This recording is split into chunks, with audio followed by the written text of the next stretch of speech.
Welcome to the Mobile UA show. Today's episode is a part of our series Intelligent Artifice, a deep dive on how AI is transforming performance marketing.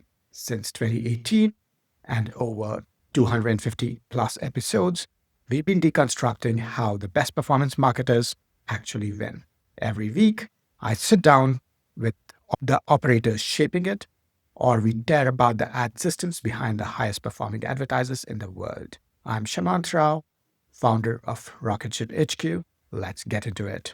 My guest today is Ankit Nayal, founder of Flamme, a relationship app for couples. Ankit has built one of the most impressive organic TikTok systems I have seen for a consumer app. He immersed himself in TikTok some time ago for 4 hours a day for 2 months and built a framework that he calls VSC, Viral Scalable Convertible, and scaled his output to 150 to 200 posts a day. He crossed 50 million organic views with no ad spend in the process. He also runs a TikTok farming playbook, which is linked in the description here. I thought this would make for a great episode because TikTok organic is always a bit of a black box for a lot of founders, for a lot of operators. And in this episode, we go deep into the tactical, practical details of how to really unlock growth with TikTok organic. I'm excited to welcome Ankit Nayal to Intelligent Artifice. Ankit, welcome to the show. Thank you, thank you. Very happy to be here. Yeah, I'm excited to meet you across the screen. We've met in person, of course, but excited to meet you across screens. Also, because I've hugely admired a lot of what you've done with organic TikTok, and it is something that is talked about quite a lot, but it's also a notoriously hard problem to solve, and you've solved it at crazy scale. Like you put out like 150, 200 posts a day. And I want to dig into your system for operating TikTok at scale. Let's start at the beginning. You didn't start off by doubling down on organic TikTok. You were actually looking at paid. So, what was your experience like, and what actually led you to exploring organic TikTok? Well, how the story usually goes, a really passionate founder comes along, builds an app, at least in my case, and then going by the Y Combinator ideology of build and they will come. We put the product out, we think that we put a heart and soul into it, so people are going to line up throughout the door wanting to get the product, and they do not, right? Which then presents the problem of, hey, we do want to get users in through the door so we understand what's working, what's not. How do we manage that? Easiest path to look at is paid, and that's what we tried initially as well, where it makes a lot of sense, right? We pay a bit of money, you get people in through the door, you can test your product, you can understand what's working, what's not, then you can focus on monetizing, and you know how to bring more people in through the funnel. Didn't work for us. We went the paid route and we lost a lot of money, and we discovered, probably because of a skill issue, probably because of the market we are in is quite competitive. Dating is a highly regulated slash competitive space. We realized it wasn't working out. And it was in 2025. I was almost out of money in the company. We had to look for a silver bullet. We had to find something which was going to help us save the company. So we turned to TikTok, which I am not where or I wasn't an expert in. I am an Instagram boy, right? We grew up on Instagram, scrolling Instagram every day. Before that, we had Facebook. Before that, we had Orkut. I don't know if anyone remembers that. So went on TikTok, and the reason I picked TikTok is because I saw on X that TikTok is a very scalable channel. A lot of other consumer products were using it as well. It was roughly the time around where Cal AI went big on it. Then a couple of other products started going big on it as well. Now, that is basically how we began, how we struggled through the paid ads journey, and how we turned on the TikTok engine or decided to turn it on. And that was what led you to the decision. Can you walk us through the earliest days of your starting TikTok? Was there a big win right out of the gate? Were there challenges, struggles? What did the early days look like? Clearly, you didn't start by putting out 150 posts a day on day one. So talk me through your first days and weeks, perhaps months. As you know, sir, we have been in business long enough to know that there are no easy wins. Everything in business is fought for with a lot of sweat, definitely, blood at times as well. Same stuff with TikTok, right? We went on there and it was just brutally hard. Like, I had no idea how TikTok functioned, even to. So I've been moving between the US, Europe, and India, and even to use it anywhere outside of the US and push to US TikTok, we had to get a VPN.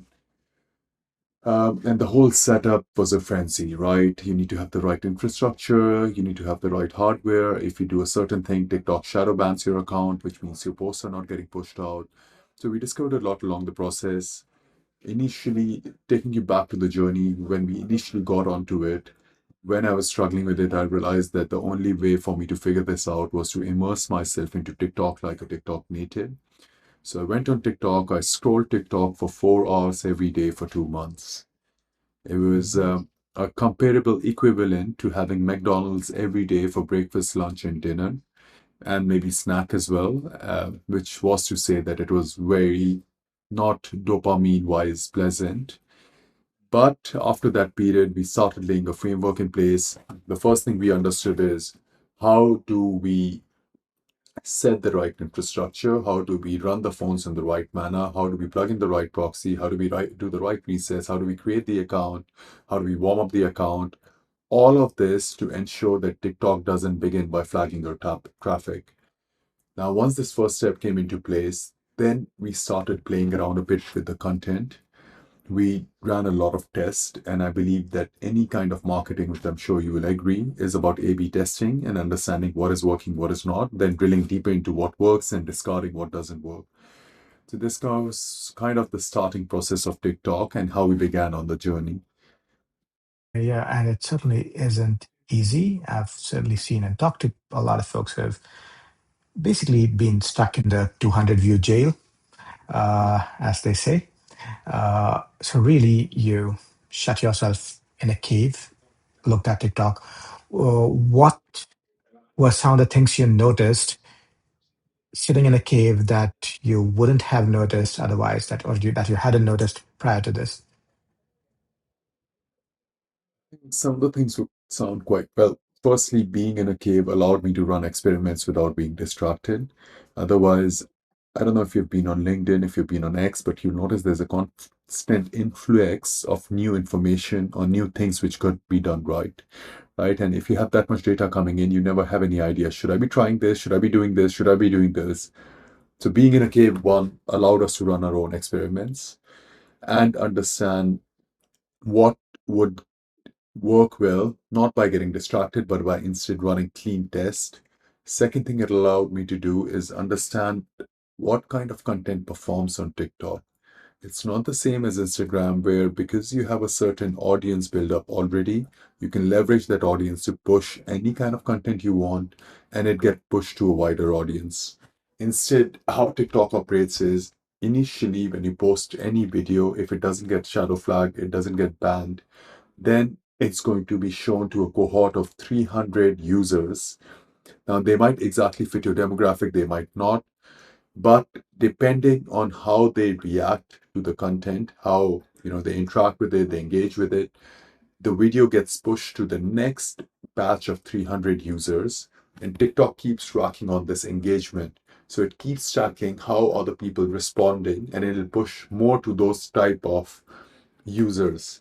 Hypothetically, let's say you put a video of dancing on TikTok, you launch the video out, you notice that brown men, or TikTok notices that brown users are reacting better. So the next cohort it pushes it to will have a higher concentration of brown people, and so on.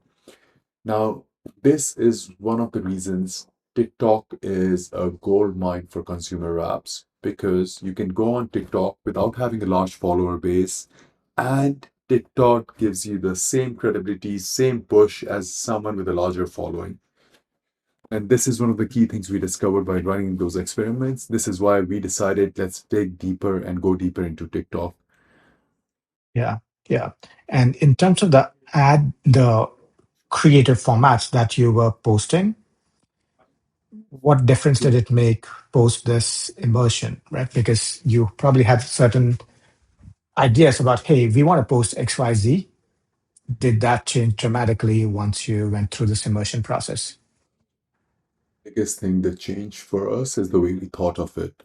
Earlier on, we used to think that content is something we should produce ourselves. We should ideate on it, create a whole mood board based on that, create a content type, put that content type out, see what sticks, what doesn't stick. I realize that's a lot of bullshit. Like, if we go that way, it's so much pain trying to find the right format, going through stuff which people have already done. What I discovered being in this little cave like meditation is that you can already take what's works, you can already improvise on what's working. You don't need to go from scratch and reinvent on the content type and try to push it out. And that's something we did. Like, instead of going and reinventing things, instead of trying things from scratch, we went in, we took stuff that was already working using a framework we call the VSC framework, which is viral, scalable, convertible. We employ this framework, pick the right kind of content, and then we push out replicas of that content on TikTok. And we notice that performs much better because the hook is verified, the content type is verified, the pain is verified. We don't have to go and ideate on those things all over again. What's an example of how you might have used that framework? So let's pick it piece by piece. The first part is V for virality. Now, on a high level, it sounds quite simple. You go into TikTok, you find an account with less than 5,000 followers, and you pick their content which has gone viral, which is described as anywhere over 100,000 views.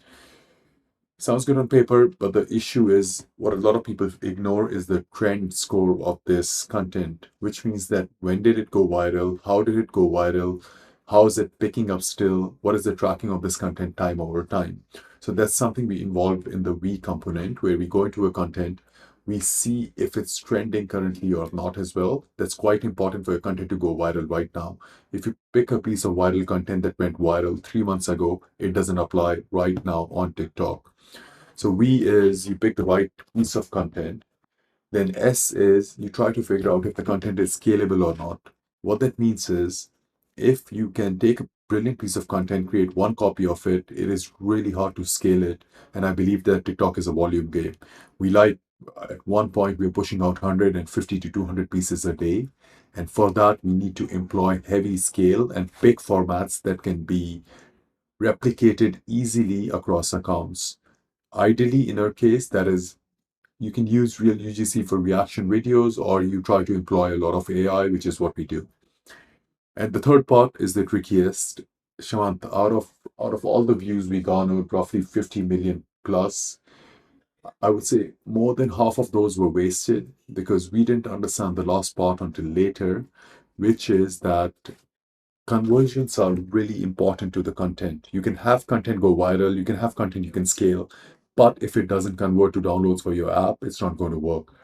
So what we did for that is we started doing a semantic analysis on the comments to understand what direction were they going in. Were the people interested in the product? Were they not interested? Were they asking for the product which was out there? Were they asking for something similar to the product, etc.? And this comprises of the VSC framework, which I described, which is what we use to pick any piece of content we put out. Yeah, and I would also imagine it's conversion to purchases, not just downloads. After what are some of the elements, and maybe you have some examples of this, where something that went super viral but didn't really result in purchases, and the other way around that may not have gone super viral but also resulted in purchases. Memes, right? Memes are easily producible content that have the capacity to go really viral, but the issue is that they convert really low. And we discovered this when we had a couple of memes cross million views and nothing moved. Yeah. It's like fun to watch them cross million, but nothing is moving, no reaction is coming onto the product actually. Once we Yeah. realized this, then we started looking a bit deeper into the format. We understood.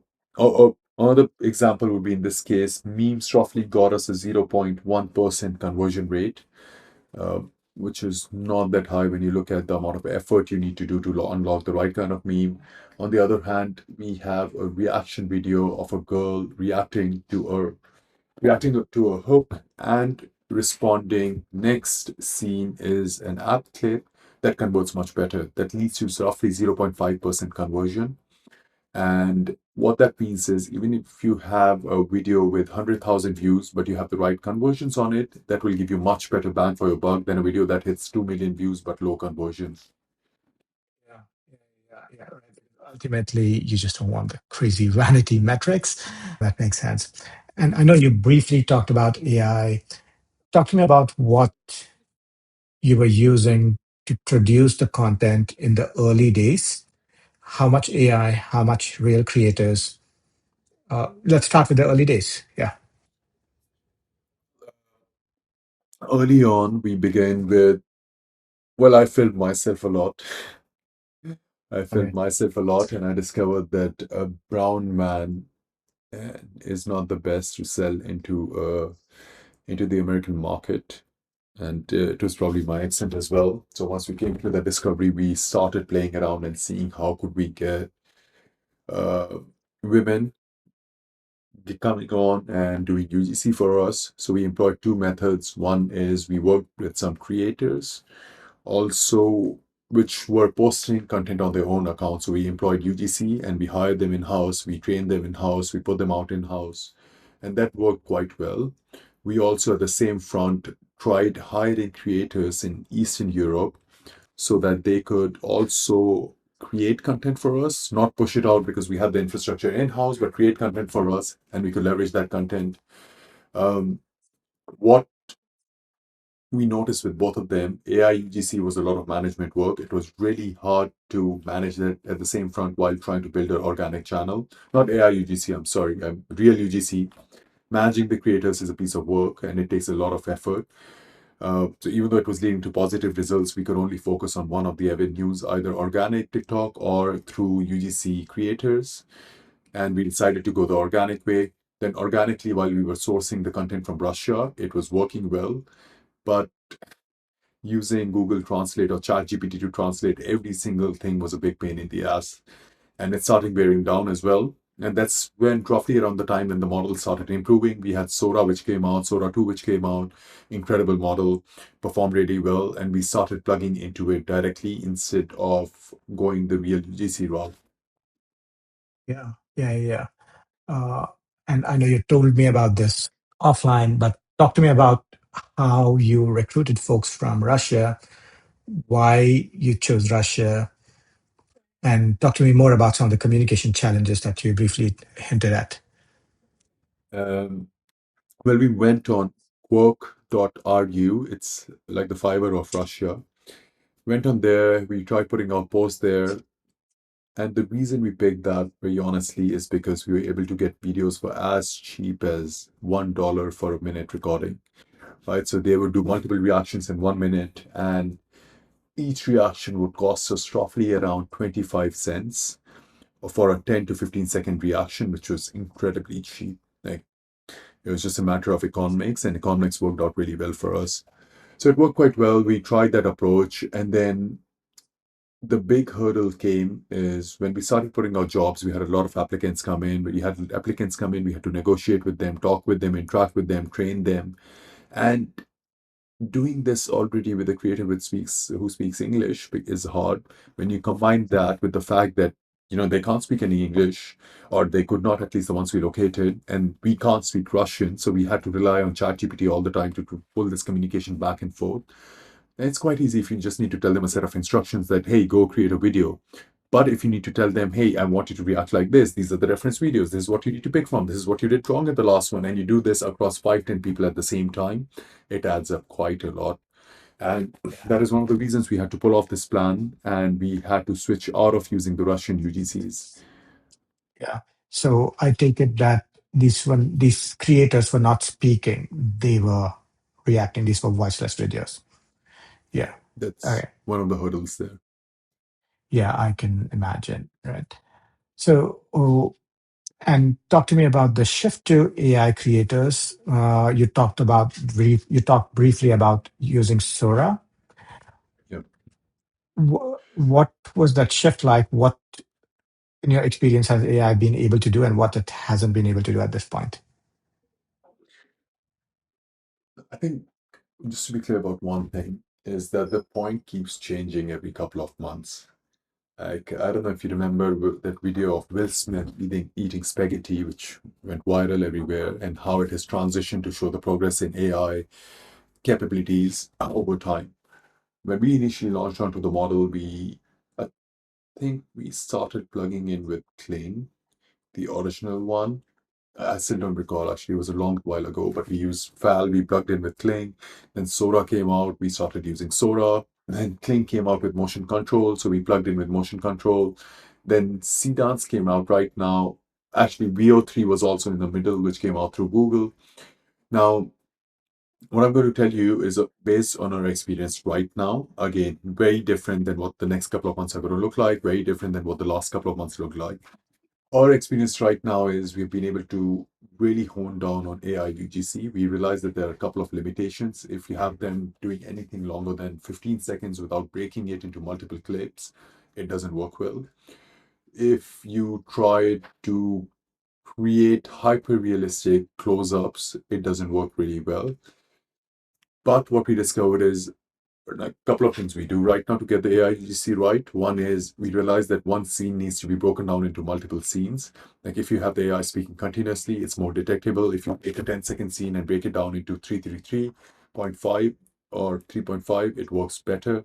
Secondly, what you can also do is there's a couple of filters you can place through CapCut, which remove the plastic skin effect, which means that you know that AI has a plastic skin where if you generate something with AI, they have this plasticky skin and it looks like it's Yeah, really yeah, yeah. AI. CapCut allows us, we ran a lot of experiments and we have a filter layer right now composed of 10 different effects we add on to that that removes the plastic skin completely and makes it look really natural. So that's one of the things we're doing with AI UGC right now. What we struggle with is creating, as I mentioned to you, longer content. Anything longer than 15 seconds stretched out becomes harder to manage or just requires a lot of editing to make it scalable. And that's something we are working in right now. We are working on building a tool internally which allows us to do this without us having to cut through everything. And then roughly for each clip right now, it costs us $1, $2 roughly through AI. Sure, sure. And you said the longer clips are harder. Are you using continuous characters for this? Does that solve the problem? Does this still need a lot of manual effort? Yeah, continuous anything with AI which is constructed over 5 seconds needs a lot of manual effort because the scenes AI starts to hallucinate the moment you're crossing that 5 to 10 second mark, and anything longer than that needs to be broken down. What we are doing though is we are using consistent characters because they help us create and they help an account have more legibility if it's the same creator coming on the account again and again. Yeah. And let's just say you needed to create a 45-second video. Talk to me about what are the different things that a human would do from start to finish to make the 45-second video happen. Uh, when you say human, are you talking about a human or an editor? Whatever the human does, right? Maybe there's an editor, maybe there's somebody else. I don't know what your team looks like. No, no, but what I'm understanding is you're talking about AI UGC, right? Not a human Yes, UGC doing yes, I'm it. talking about AI UGC. That's exactly right. Yes, Well, a we don't generate 45-second 45 AI UGC. seconds. It's too Okay, long for us and it doesn't lead to any okay, positive benefits. We do between 10 to 20 seconds. okay. And Let's just look at the longest that you generated, right? And let's talking do about where 20 do the humans come in? seconds. Yeah, what the part of the process would look like is firstly, the biggest thing we focus on is the storyline because no matter if it's real UGC or it's human, if the storyline is not intact, it doesn't work. Once the storyline is put in place, usually using Claude, then a second step is we begin with the generation. What we ask Claude to do is break down the 20-second storyline into 5 second, 5 second, 5 second intervals. And usually we let the generation happen for 7, 8 seconds so we can cut out the right scene from the middle of those 5 seconds. Or we can even take the 5 seconds and crop it into multiple smaller clips. Now, hypothetically, let's say we have to generate 4 5 second blocks. We take each of them, we generate an 8 second video, and then we chop the 8 seconds off, remove like the hallucination bits, the part where it's not looking right, to make it a 5 second compressed clip. Then we combine the 5 second four blocks to create a 20 second video. And after that is when we will put the CapCut filter to make sure the plastic effect is completely Right. removed and it looks as close to a human as possible. Right. And does this, and who are the team members involved in this entire process? What does your team look like through this? Just a media writer, someone who creates the script, who puts things together, and the editor. Okay. The editor is the The one who generates the video. Got it. So there's somebody who's coming up with the ideas. There's somebody who's working with CapCut to bring the to generate the footage and put them together. Exactly. Interesting.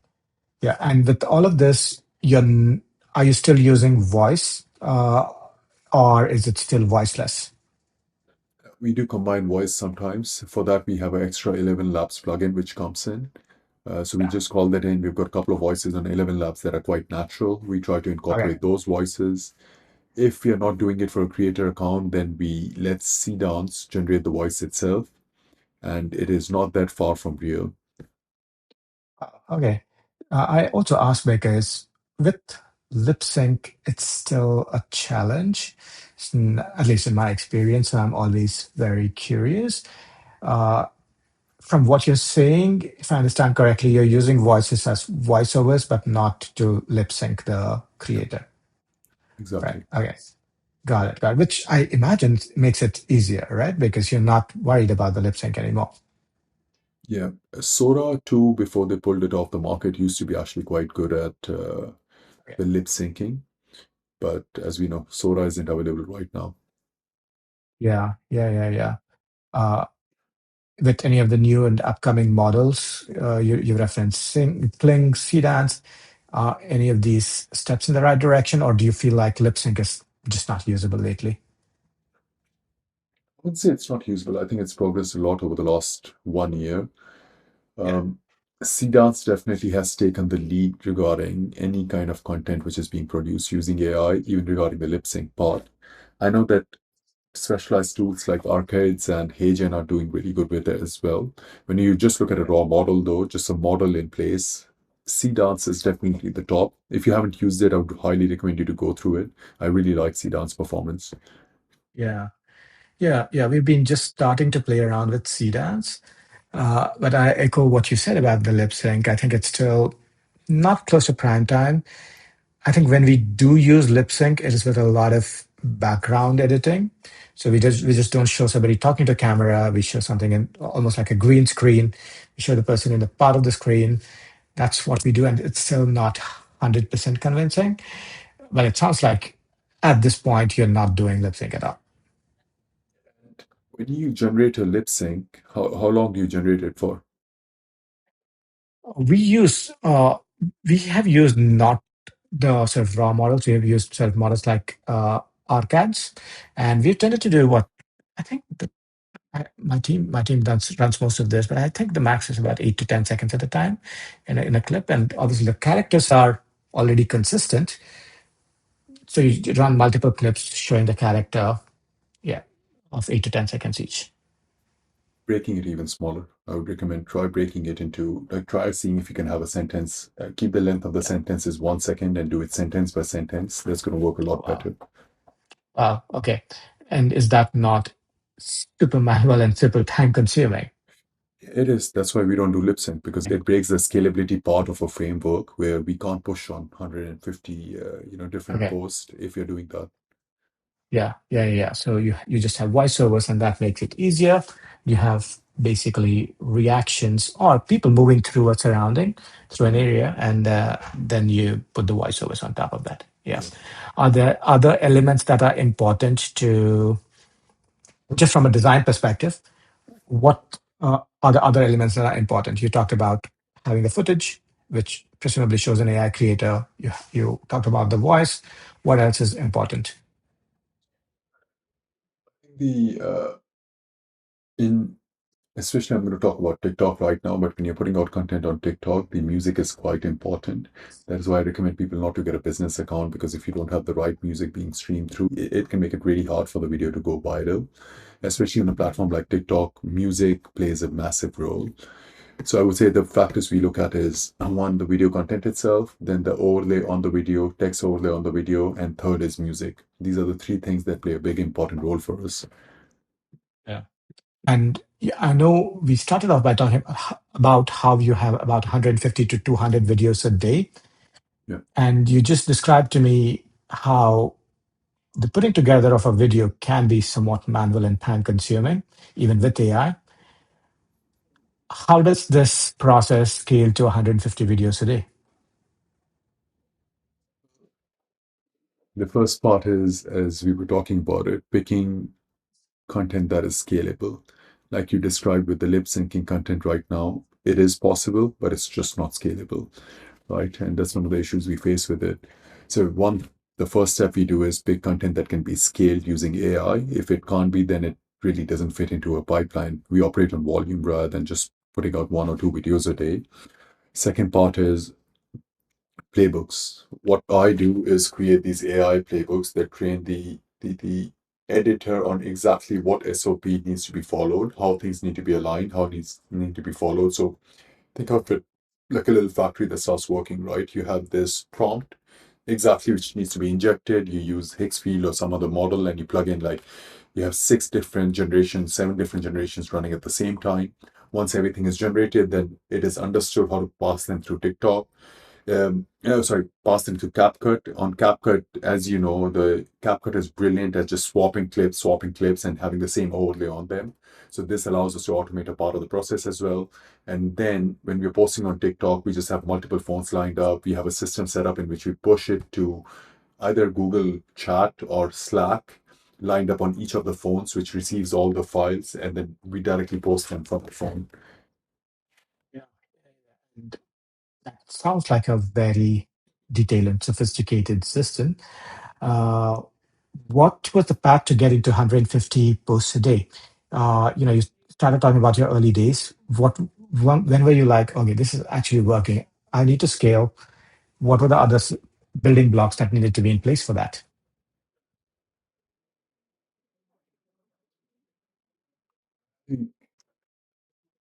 One thing we realize is this kept building on top of each other as we were moving through, right? Initially we had one or two phones, and then we started expanding the phone line we had. Then we started going beyond it, understanding how can we take it even further. We tried a lot of stuff actually. We tried emulators as well.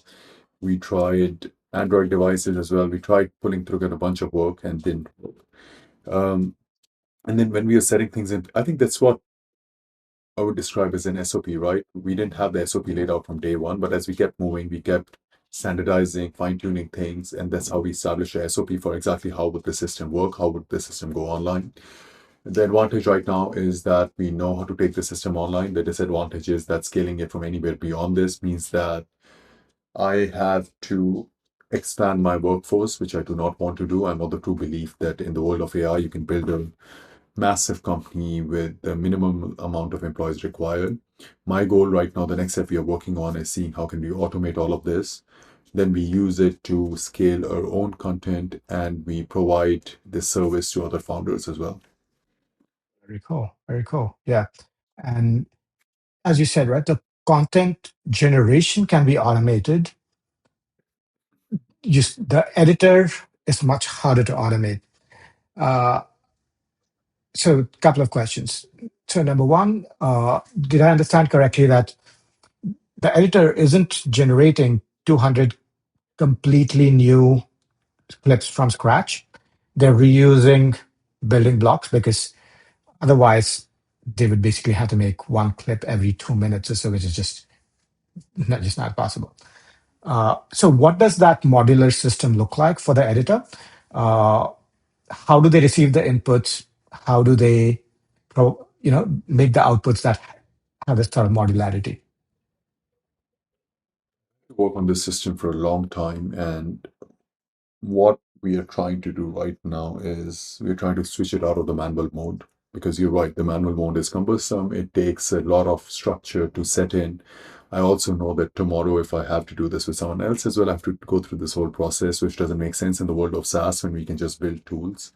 So we're actually working on replacing this part. I mean, think of it in the same manner, right? What does an editor do? You've got a particular video on which there's a text overlay. If you have the right video coming in through the funnel, you can then, even if it's a video which needs to be cut in certain places, which needs to be scripted out, you can actually have Gemini read through all of this, try to understand where is the video breaking, try to help or cut that part out. Um, and that's the tool we are working on right now, where we can get two elements to the tool. One is where we can get the editing part to happen automatically. We don't have to have an editor sitting behind the screen cropping through everything. Maybe they verify it before the video goes live. They decide, okay, this is a yes or no. But before that, everything that happens through the editor right now is going to happen automatically. Second thing we're working on is, I still believe in using real devices. I've noticed that if you're posting through an API, then the content usually gets flagged on TikTok. However, however, what you can do is you can set up multiple iPhones, connect them with your device, and then have the device controlling all of the iPhones which are posting out content. So that's something we are currently working in the process of setting up, where we line up multiple iPhones, we set up a proper phone farm with roughly 50 to 100 devices and push out content on all of them. Oh, yeah, I can imagine that's a lot of moving parts, and that's Yeah. easier said than done. But again, you built your way to this point, so this all makes sense. Uh, Yeah, in Chinese, they have a saying which is "man man lai," which means it comes slowly by slowly. I believe in that. It's Rome wasn't built in a day. Similarly, a farm isn't going to be built in a day as well. yeah, yeah. You talked about the playbooks. What's the point at which you have to step in still? What we place as a flag is when the content is underperforming on a regular manner. That's when I'm like, there's probably something broken and I need to go in and have a look at that. So what we're doing is, on a regular basis, we track every day how many views are we getting, how's the performance of the content. And if we notice that average views are falling quite a lot, or there are a lot of discrepancies coming in the content, that's when I'm like, hey, there's probably something not working in the system. I have to go in again, fix it, and then come out of it, let it function. So that is the point when I usually go in, when we notice the views are dropping below a certain count, or a lot of content is getting flagged or not hitting the baseline 800. Also to step back, right? You built quite a sophisticated system. Are there products that shouldn't be trying this? Are there products that the entire TikTok system doesn't have to be as sophisticated as what you built? Maybe they're using one phone, maybe they're starting from day one. Are there products that should not be using TikTok organic? I could just categorize a category in there. It would be B2B products. When it comes to B2C, especially if the way I think of the structure is, if you know what works at organic, you can push it to UGC. If you know what is working at UGC, you can push it to paids. That's how the funnel lines up. And a lot of founders go the other way around. And I truly believe that if you can figure out what's going to work in organic, which is a lot more brutal than the other two elements, because organic, if you figure out the hook, it works. If you don't figure out the hook, it doesn't work. There's no paying more money to get more views on the content. There's no hoping that it's going to work. There's no hoping the creator is going to figure it out for you. No creator is going to do it here. You have to be stepping in either yourself in front of the camera, or by creating AI UGC, or by hiring UGC creators to make it happen. So I would say B2B would be the industry in which stepping into organic doesn't really apply. But for any other industry on the B2C front, I think they should definitely give it a try. Even if it's just starting with one or two accounts, right? At least understanding how content works, how content formulates. For sure. And you're at 150 to 200 per post a day now. What, if anything, is stopping you from going to like 1,000 a day? Is I mentioned or the farm. Yes, yeah. We need to set up a proper phone farm to make that happen. Okay, okay. So it's the devices that you need to have, right? And is that not possible? At least in theory, you need a bunch of iPhones. You need a person to operate the iPhones. I'm So not saying that's trivial, but it's, go ahead, sorry. yeah, it is possible, but what would I do? Like the two solutions I have in front of me right now is either I hire one more person and tell them, hey, this is what you exactly need to do and give them more iPhones, or I try to see how can I automate the entire system? How can we run the Yeah, farms from our computer devices and we don't have to keep relying on getting more people, training them, having them do it. And that yeah, is the second step is what we are working on currently. yeah. And that can make the entire process a lot more efficient and easier, right? And that makes sense. Yeah, Ankit, this has been incredible. Yeah, I've certainly learned a lot, and I'm excited to put this out to the world. And this is perhaps a good place for us to start to wrap up. But before we do that, can you tell folks how they can find out more about you and everything you do? I've got my website annayal.com. You can locate me there, or you can find me on X at consumerxai. That's my X tag. So you can locate me using that. Always happy to help out with whatever folks need. Reach out. Don't be shy. Say hi. Yeah. And you also have a TikTok farming playbook. I think it's at farmville.com. No, wait, it's not at farmville.com. No. Where is it? It's located on my website as well. You'll find it in the same place. When you look at my website, it'll be located over there. Okay, we will link to your TikTok farming playbook. Everybody bring your, pots. I don't know, Yeah, pots uh, and shovels. pots and Get those shovels. pots and Yes, shovels. bring Yeah. bring your pots and shovels to the farming playbook. Excellent. Yes. This is a good place for us to wrap. So thank you again for being so generous with your time and insights. Yeah, thank you.